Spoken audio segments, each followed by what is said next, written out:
Hey there, welcome. This video is the third video on seeking or not seeking. This topic that's very common, especially in the direct path of non-duality. You'll see it in a lot of modern day influencers of non-dual spirituality, but you also see it in the ancient texts. You'll see it in Dzogchen, in the Ati Yoga of Padmasambhava, Gurub Dorje. You'll see it even maybe sometimes in Ramana Maharishi's talks, Maharaja's talks. And I equated the reality of seeking or not seeking to having a bunch of tools, but you don't know how to use them. You don't have to go find the tools. You don't need to go find the table saw and the bandsaw and the drill and the chisel and all these things. But maybe we don't know how to use them. And in the last video, I mentioned Shakti. I mentioned how Anasuya Devi, a saint, female saint from India, she would say she doesn't direct anybody in any specific way. She doesn't force anybody to do anything. She doesn't judge anybody for doing one practice or not doing a practice. She realized that it's all the Shakti, it's all God, it's all the infinite, which is so beyond our comprehension and our capacity, and it underlies our very capacity to know anything. It runs the show. We just get to think we do. And we get to run the show with God, as part of the infinite, because there's no separation. But most of what we do is from that. It's from the infinite, from the unknown, from the beyond. We can even see this in like neurodeterminism, where neuroscientists that have witnessed certain brain patterns occur before somebody like makes a decision and is aware of something, and it gives a possible sign that things are happening in our whole body and in the whole universe before we actually are conscious of it. And there's a possibility that our decision has already been made before we are even aware that we make that decision. I'm not gonna like die on that hill of neurodeterminism, but it is like an interesting inkling of evidence towards this idea that God is the sole doer.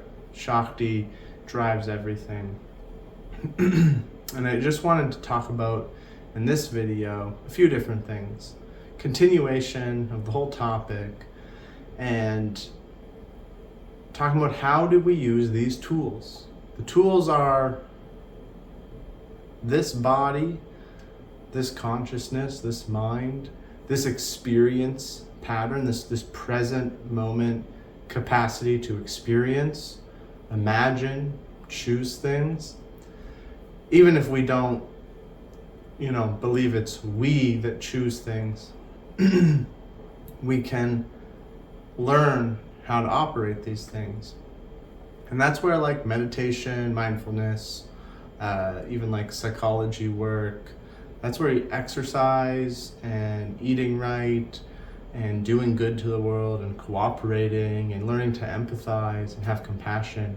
There's literally like infinite ways to use this being, what we have. And it's kind of obvious in some ways what we're supposed to do with it. But people want a pill. People want an end. People just want to get it over with.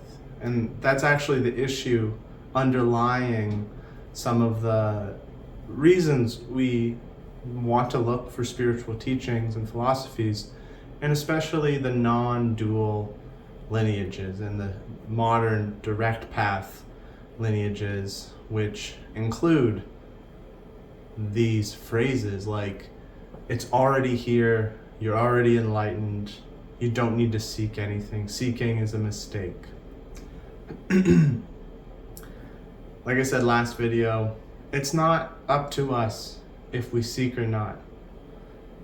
Maybe we do, maybe we don't.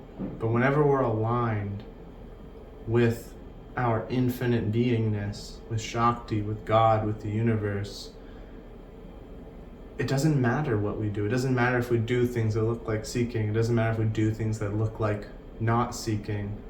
This isn't even a dichotomy that exists, that matters. It's not, has no substance. It's just another label. It's like what we call anything, you know, and you can just change what you call anything. You give a cat a name, you know, Jeremy, and now the cat's name is Jeremy, but there's no substance to any label. And that's one of the main ways on how we use this tool of experience, of existence, to realize we have what we need, realize we can do what we need to do, and that we simply are this like beautiful, boundless source energy, is remove the labels. And that doesn't mean remove them as in move them or don't let them happen. It just means we don't get caught up in them. They don't matter. We only use them insofar as much as we're just allowing patterns of infinity to happen to create love, to create harmony. And this can be in the form of communication and talking, getting practical things done, making people laugh, sharing memories with people. Labels will happen, concepts will happen as part of a good life. But to have any sort of attachment to them, any sort of clinging to them, isn't going to give us the truth, because they are limited in nature. They mean nothing. They're not pointing towards the truth of existence. They're only pointing at a part of existence, a part of infinity, a part of what we all are. And that's one of the main things to do. And the reason I mentioned this one, I mentioned like ethics and a couple other different things in the last video where we, refrain from causing suffering.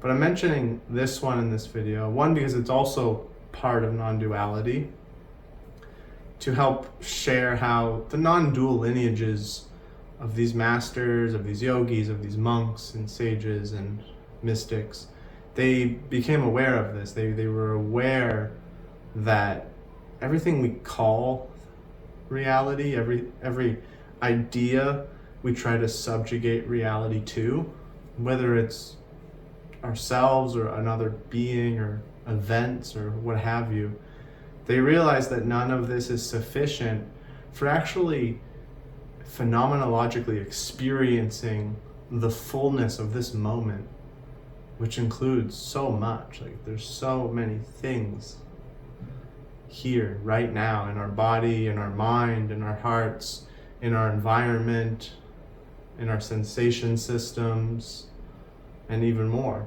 things we don't even know about.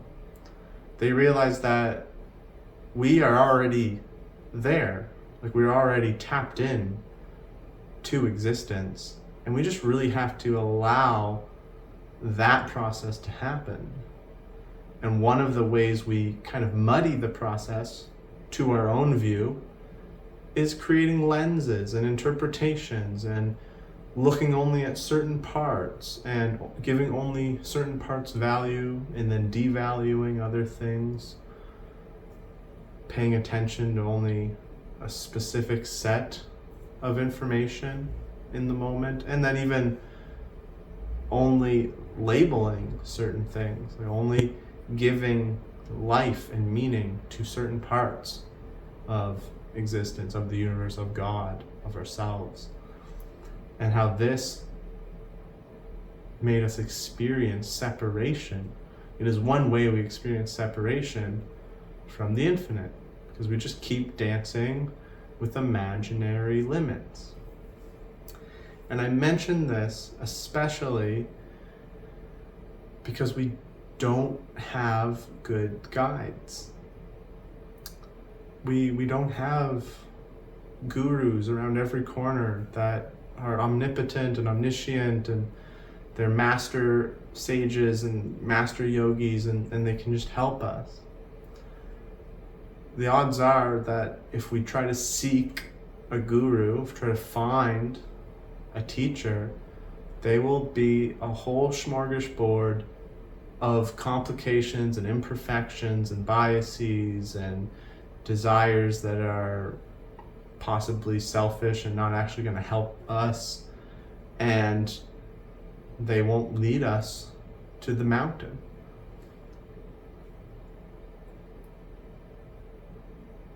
The people that realized infinity, they knew this. They knew that people weren't going to easily be able to find a proper guide. And so they really, really fine-tuned how they communicated enlightenment. They talk about the present moment and the boundlessness of it, and how no concept, no word, no belief suffices. It's not going to work. It's not going to help us. Those patterns can happen like a river flowing, and there's leaves in the water, but don't grab onto the leaves if you want to submerge in the river.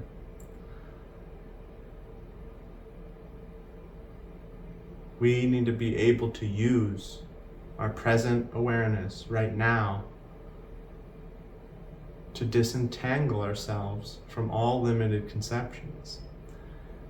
And the funny thing is, although in Non-Duality they talk a lot about spontaneous realization, spontaneous enlightenment, like lightning in an instant, and there's sometimes a bit of like hate on the gradual path. Some teachers are aware that there's just like infinite time frames of how it happens. Some are gradual and take lifetimes. Some are instant, and that's just, there's and everything in between, and that's all is well. All is just part of infinity. There are a lot on that kind of like direct path mode, that maybe more new age interpretation, that really cling to that spontaneity, that cling to that instant enlightenment. I've made videos where that's not really how it works. Enlightenment isn't a conclusion. It's not an end. It's not an encapsulated thing. It's not some experience that happens and stays forever. It is just completely being infinity, which changes beyond measure, which has no standpoint, has no center, has no reference point. So there's nothing to cling to, there's nothing to conclude, there's nothing to be spontaneous, there's no moments, there's no, oh, now I'm there. And some comment on this with the whole, because we've always been there, we've always been perfect, beginningless and endless. And this is true, but there is no perfect. There is no, oh, this is perfect and this is not. This also doesn't exist in the substratum of boundlessness. So we need to be able to just recognize that we exist here without putting labels on anything. And if labels happen habitually, we just let them flow on. We just let them float by. It's very similar to any meditation technique that's telling us to just watch our thoughts and breathe, and just don't get distracted by the thoughts. Like, don't let the thoughts take you away. Stay in your witness state or your observation state, your mindful state, and let thoughts go on. It's pretty much that, except we kind of have this awareness that all of our words, all of our labels are just this limitation pattern. They're useful in the meantime, if we want to go buy a thing or talk to a friend, and that's fine. That doesn't fetter infinity. It doesn't tarnish the exceptional beauty of existence.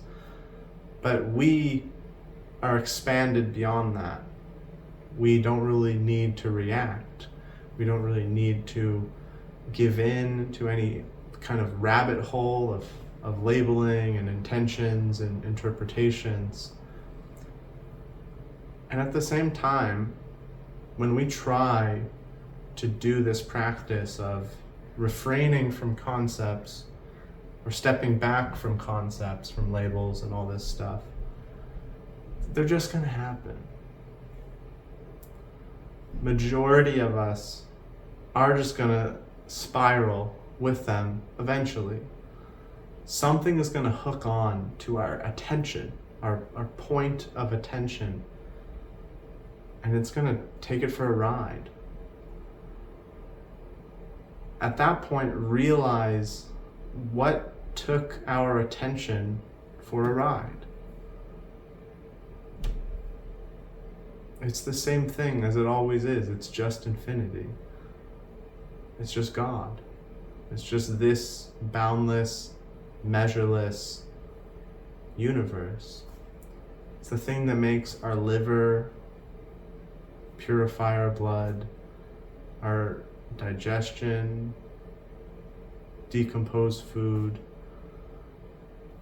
It's what makes our heart beat. It's what makes photosynthesis happen. It's what allows matter to even just be consistent. It's just what's doing everything beyond control. There's no single operator or controller, like a person coding and behind a screen. It's this ever permeating, formless infinity. And so the way to do it, the how to use your tools, it's a funny analogy, and I think it works because you have to practice your tools. And there's no right or wrong thing to make. Someone's going to make furniture. Someone's going to make a frame for a painting. Someone's going to make an urn for a loved one. Someone's making a house. Someone's creating a sculpture. There's no end to what we can make with the tool that is our consciousness, our existence. And everyone can make different things. And we can misuse it and cause suffering, which is really what we earnestly, every individual wants to refrain from, even for our sense of experience. Nobody wants to suffer. People might, accidentally cause themselves to suffer. People might choose to suffer because they think they deserve it, so they're, valuing the suffering to some degree, or they want something later, like a delayed gratification, so they suffer, or they suffer out of ignorance, like addiction. Just they keep choosing that thing that gives them a little glimpse of light, even if it's like killing them. But other than the suffering that we can cause with our infinite potential, there's no right or wrong answer. There's no right way to meditate. There's no right or wrong intention. There's no king of the totem pole of effortful discipline is better than the effortless flow of the Tao. They're just both part of infinitying. They're both equally infinite and both equally valuable. And we have to just practice. We just have to test the tools. The only parameter really is, just don't cause suffering. It's all you. And you know you don't want to suffer. So don't do that. Whether it's what we eat, the diets we have, the things we purchase from, foreign agencies that have almost basically slave labor, or, total destruction of environments for resources. Whether we choose to put other people down and judge other people, control other people, manipulate them, exploit them, abuse them, even if it's all in the name of something good or for our own life or our own betterment or our family, that's the only line, is don't cause suffering. It can get complicated at one point. There's obvious layers, you hit somebody or stab somebody, or purposely exploit somebody. These are obvious. But it gets complicated when people are meaning well but unskillful and reactive and habitual in their tendencies, and we just then live in a world with a network of consumerism that has a bunch of hidden suffering lost in all the corners of reality we don't see. It's not easy to be 100% on that. But the point is to use your tools in your workshop, the tools of your existence. As long as you're not hurting nobody, there's no right way to do spiritual progress or spiritual remembrance. Remembering there's technically no progress to make. It's infinite before, it's infinite after. The moment is beyond measure and isn't disconnected from the future and the past. There's no reason not to just love and be happy and enjoy existence, because it can do anything and it lasts forever. It never even began. It's like there's no way to put lines on it or put it in a timeline or give it some comparison to something else. It's like a boundless ocean with no bottom, no sky, and no land. And it's amazing. And then we just sometimes get lost in the bubbles, get lost in the reflection on a fish, get lost in the teeth of a shark. But if we just let ourselves swim and be free, that's where that true non-dual realization lies.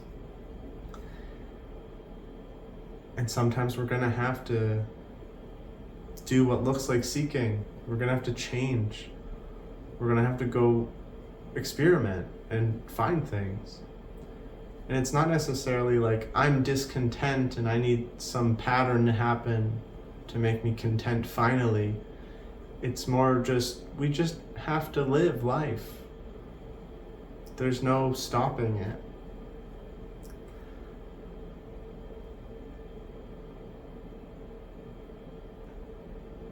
And to hearken back to how the non-dual teachers teach, they really say all these things so that we can just grab a hold of our entire being, our entire awareness, our body and mind and heart and life and relations and environment, and make it amazing, make it immeasurably amazing. Because there's no reason not to.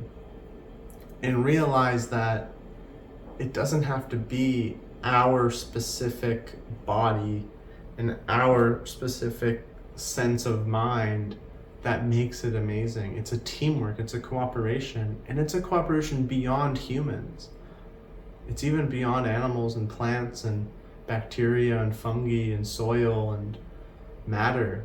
It is so ephemeral and permeated already that's why a lot of those monks might look just like they've tapped out, that they aren't seeking.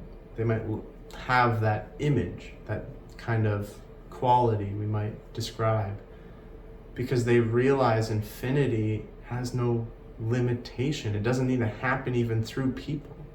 It doesn't need to happen through a government or a technology. It doesn't even need to happen through the sun and the plants and the spirits. Even if you don't believe in spirits, like, it can happen beyond all that. So that you can kind of sit back for a lot of the time and things will just happen. And to learn to not judge those things. To see it all as infinitying, and to not react, to not get swept up in the judgments and labels about things. If meditating and kind of reflecting on our life helps us retrain ourselves to not judge and not react and not, do a lack of acceptance towards reality, then that's great. But it's not the sitting and meditating that does it. It's the using our present beingness, our present mind and consciousness to see through that layer of belief, that layer of evaluating things in different ways. Good, bad, right, wrong, better, worse, best, worst, amazing, like that process of consciousness is fine amidst the infinite processes of consciousness, but we don't need to be affected by it. That's like the best advice I can give someone who doesn't have a guru or an already established, effective yoga teacher teaching. You can be mindful and think about God or infinity or whatever word you want to give existence that we are wholeheartedly a part of.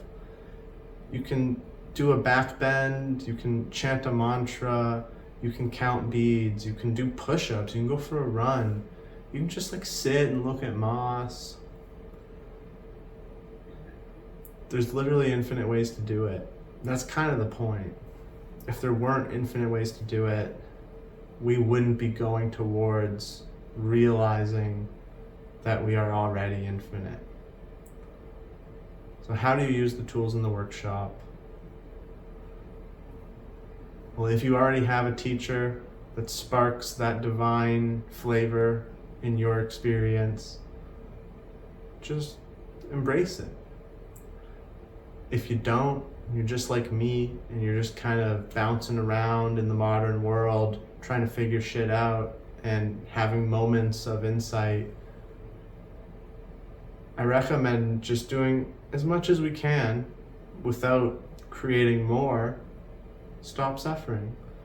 Don't create more suffering about, oh shit, I'm anxious, how do I do this? Oh, I'm a bad person, I made suffering happen. That's just more suffering. Just do your best. And then otherwise, relinquish reactivity to labels, concepts, judgments, evaluations, putting things on a measuring tape, putting things in comparison to each other. Things or people, they're all the same. Basically, creating this belief structure about patterns that just happen as part of God. I think that's why the non-dual teachers taught this, to not have concepts, to not have notions, and to just simply be, because it's already infinite. Because they knew people aren't going to necessarily have a psychic teacher that can guide them and like, okay, you need to get on this train on Tuesday and you're gonna meet somebody and they're gonna talk. Like, it's not what we do, most of us. It happens. It's true, there's crazy things that can happen in this universe. And that's why we have all these wacky stories. Some are made up, but I guarantee you a lot aren't. Because anything can happen. But the non-dual teachers had this boundless compassion. And that's why they even told us not to seek. Because they knew we would rack our brains over it. They knew we would just need reprieve from this chaos, from this ever-changing, ever sometimes harmful world. So they say these beautiful, you're already there, don't worry. You are love. You are infinite. You have everything you need. You're perfect just the way you are. All these lines were created out of compassion, because at the end of the day, each person needs to realize the infinitude that's right here. But then we just need to learn how to use it appropriately. Use it authentically, use it honestly. And that means we can't dance with those concepts in the way we usually do. Because we'll just create a concept about enlightenment, a concept about God, a concept about perfection, infinity. But then we missed our mark. And we just missed a moment where we could have been loving presence, completely one with the infinite. Thank you for watching. Om Sai Ram.